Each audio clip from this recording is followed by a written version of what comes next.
Terbitan pertama, suatu fungsi fx melalui pembezaan dengan menggunakan prinsip pertama. Katakan kita ada satu lengkungan y sama dengan x square, ini lengkungan dia, y sama dengan x square. Dan garis lurus ini, garis lurus ini adalah tangent kepada lengkungan pada titik A. Tangent. Bagaimana kita boleh mengira tangent titik? Kita boleh mengirakan kecerunan garis lurus ini melalui kaedah ini, iaitu kecerunan ialah 8 tolak 4 bahagi 3 tolak 2. Kita dapat kecerunan garisan AT ini ialah 4. So, garisan AT ini adalah tangent kepada lengkungan pada titik A.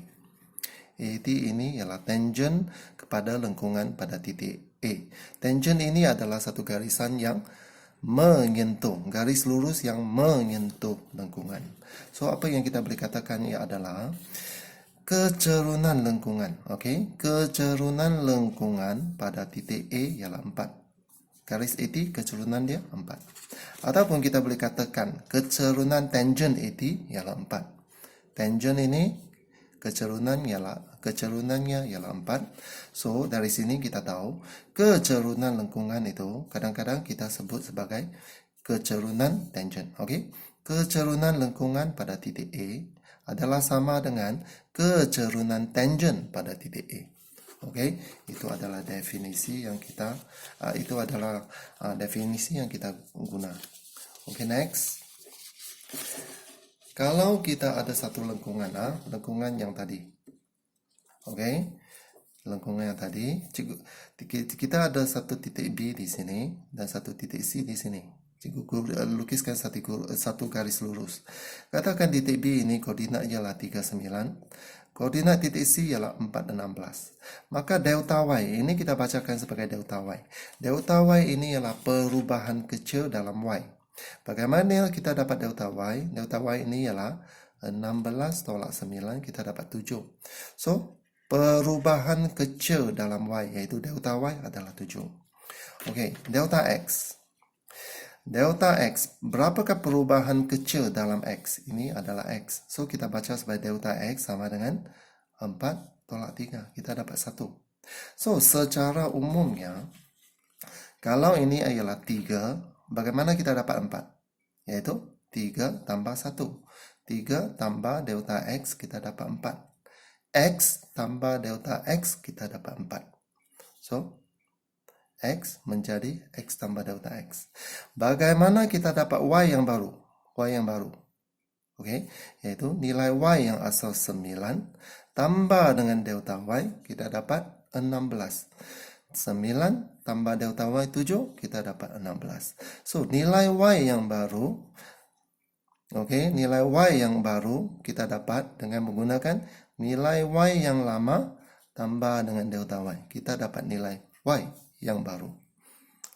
So, secara umumnya, kalau titik B ini kita tulis sebagai X, Y, maka titik C ini ialah X tambah delta X, Y tambah delta Y. Koordinat X, koordinat Y. So, untuk mencari kecerunan garis BC, apa yang kita boleh buat? Kita boleh delta Y bahagi delta X.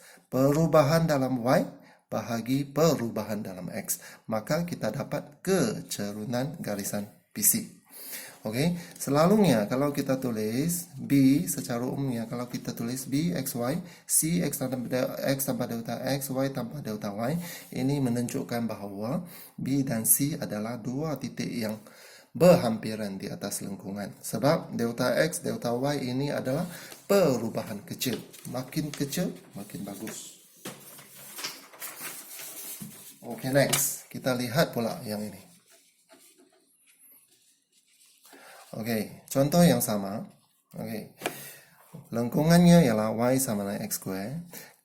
Ini adalah titik C dan ini adalah titik B dalam contoh tadi. BC, garis lurus BC yang ini memotong lengkungan.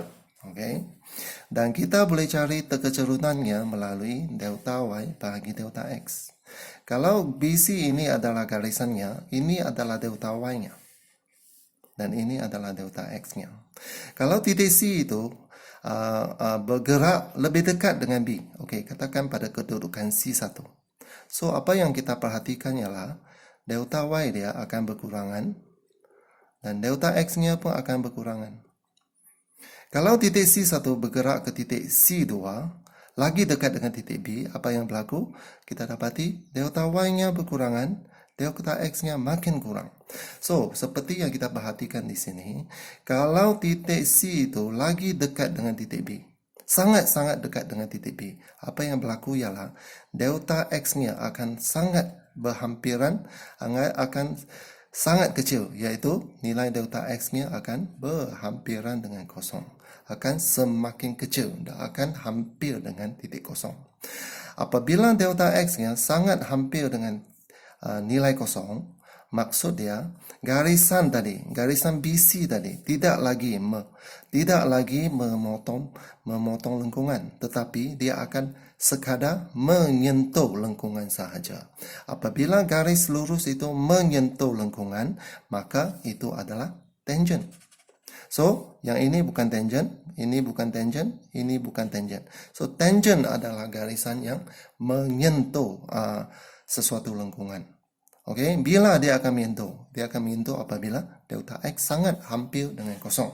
So, apa yang kita akan buat ialah, kecerunan lengkungan pada titik B ini ialah kecerunan tangent BT. Okey, ini ialah garisan BT. Okey, bila kita akan dapat kecerunan BT, okey, bagaimana kita dapat kecerunan BT? Okey, kita dapat kecerunan BT ini, cara dia sama lagi, iaitu delta Y bahagi delta X. Okey, delta Y bahagi delta X. Okey, apabila delta X itu sangat-sangat hampir dengan kosong. Apabila delta X dia sangat-sangat hampir dengan kosong, iaitu apabila kita mengira tangent ini, bila tangent ini berlaku. Tangent ini berlaku apabila delta X sangat hampir dengan kosong. So, kita kirakan nilai delta Y, delta X. Apabila delta X sangat hampir dengan kosong, maka kita mendapat kecerunan tangent BT. Maka kita dapat kecerunan lengkungan pada titik B. So, okay. So, ini adalah cara kita menulis. dy dx ialah had. Apabila delta X hampir kosong, kita cari delta Y, delta X. So, kadang-kadang kita akan tulis dalam bentuk ini. Okey, bagaimana kita cari delta Y? Delta Y ialah fx tambah delta X tolak fx. Okey, ini bahagi delta X. Ini kadang-kadang kita tulis dalam bentuk macam ini. So, ini kita namakan sebagai terbitan pertama bagi fungsi terhadap X.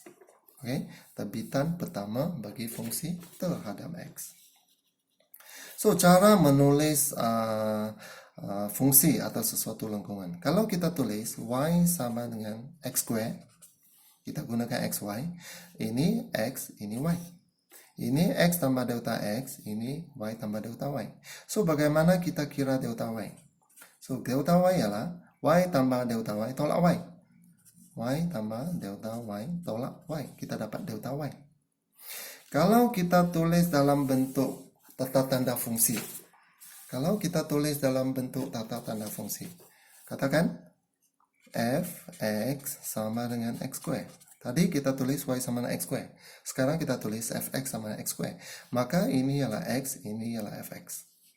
Ini ialah x tambah delta x, ini ialah f x tambah delta x. X ini kita tukar jadi ini x, ini x. Ini f tambah delta x, ini x tambah delta x. So, kalau kita tulis fx sama dengan x square tata tanda fungsi, maka delta y-nya sama. Tadi ini tolak ini. Sekarang sama juga. Ini tolak ini. Fx tambah delta x tolak fx. Itulah sebabnya formula ini kita boleh tulis dalam bentuk ini. Sebab delta y ini kita boleh kira dengan cara ini. Oke? So, mari kita masuk kepada contoh. Oke, soalan pertama. Cari dy dx dengan menggunakan prinsip pertama. Oke, bagi fungsi y sama dengan 3x square. Oke, langkah pertama, kita mesti pertimbangkan dua titik yang sangat berdekatan, okey? Iaitu titik AB yang terletak di atas lengkungan. Okey. So, y sama dengan fx ini, cikgu boleh tukar menjadi tata tanda fungsi. Cikgu boleh tulis fx sama dengan 3x square. Okey. So, langkah kedua. Delta y ialah x tambah delta x tolak fx. Yang kita belajar tadi, ya, yang cikgu tunjukkan tadi. Okey. Okey. So, fx ialah 3x square. Apa itu f? X tambah delta x. So, fx tambah delta x ialah x tambah delta x ini ganti dengan x tambah delta x. Iaitu 3x tambah delta x square. So, inilah cara dia. So, fx ialah 3x square. Fx tambah delta x ialah 3x tambah delta x square. Ini. So, kita kembangkan. Ini ialah x tambah delta x darab x tambah delta x. Ini ialah x tambah x delta x darab x tambah delta x. Kita kembangkan kurungan. Dan kita dapat yang ini. X tambah delta x darab x tambah delta x tolak 3x square. So, kita kembangkan x darab x square. X darab delta x, 2x delta x. Di sini ada lagi delta x darab x. So, 2x delta x. Delta x darab delta x square. Kita kembangkan. Kita dapati 3x square tolak 3x square terbatal. Last kita dapat yang ini. So, delta y ialah 6x delta x tambah 3 delta x square. Okey, itu langkah 2. Langkah ketiga, kita mesti cari delta y delta x. Langkah ketiga, kita mesti cari delta y bahagi delta x. So, apa berlaku? Kita bahagi ini dengan delta x. Bahagi delta x, bahagi delta x, bahagi delta x. Ini yang kita dapat. So, di sini apa yang kita dapati? Delta x batal. Delta x square dengan delta x square batal, tinggal 1 delta x. Dan ini jawapannya. Delta y bagi delta x ialah 6x tambah 3 delta x. Delta x ini tidak boleh dipisahkan. Ini kita kena anggap dia sebagai satu sebutan. So, langkah keempat, kita pakai formula. Ini adalah formula yang kita dapat tadi. Dy dx adalah had untuk delta y bahagi delta x apabila delta x hampir kepada kosong. So, dy ini adalah delta y. Dx ini adalah delta x. So, delta dengan d berbeza maksudnya. Okey. Sekarang kita gantikan delta y delta x yang kita dapat tadi. Delta y delta x di sini. Delta y delta x. Kemudian, untuk yang ni, kita sudah belajar had. Kita boleh buat penggantian terus. Nampaknya kita boleh buat penggantian terus. Kita ganti delta x ini dengan nilai kosong. Okey. Delta x hampir kosong. Maka kita ganti delta x kosong. Kita dapat 6x tambah 3 dalam kosong. So, jawapan akhir. Dy dx sama dengan 6x. Dy dx sama dengan 6x. Ini jawapannya. So, untuk menyelesaikan soalan pembezaan menggunakan prinsip pertama, mesti ada 4 langkah. Langkah 1, langkah 2, langkah 3, dan langkah 4. Sekian.